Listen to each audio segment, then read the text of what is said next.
David ने थककर file बंद कर दी। बस अब और नहीं, मैं हार चुका हूँ। लेकिन तभी एक अनजान बुजुर्ग ने उसके कंधे पर हाथ रखा और कहा, क्या तुम जानते हो कि हीरे कहाँ मिलते हैं? डेविड एक मेहनती युवक था जिसने अपना सब कुछ एक बिजनेस में झोंक दिया था, लेकिन लगातार असफलताओं ने उसे तोड़ दिया था। पिछले 3 साल से वह एक नया स्टार्टअप खड़ा करने की कोशिश कर रहा था, लेकिन हर बार कुछ न कुछ गलत हो जाता। उस दिन वह अपने कैफे की आखिरी बची कुची कमाई देखकर टूट चुका था।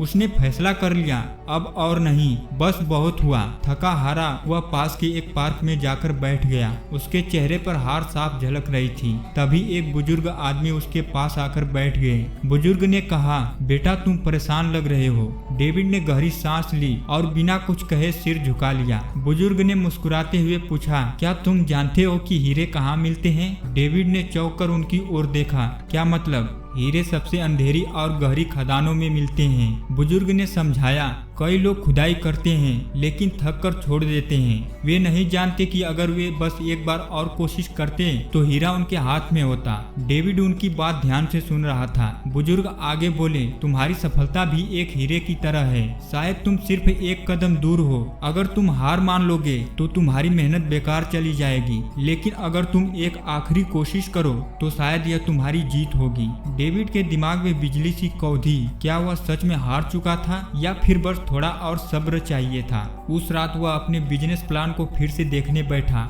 उसने अपनी गलतियां खोजी, नए तरीके सोचे और अगले दिन फिर से जुट गया। धीरे धीरे चीजें बदलने लगी। इस बार उसने मार्केटिंग पर ध्यान दिया, ग्राहकों की जरूरतें समझी और कैफे का माहौल बदला। कुछ महीनों में उसका बिजनेस चल पड़ा।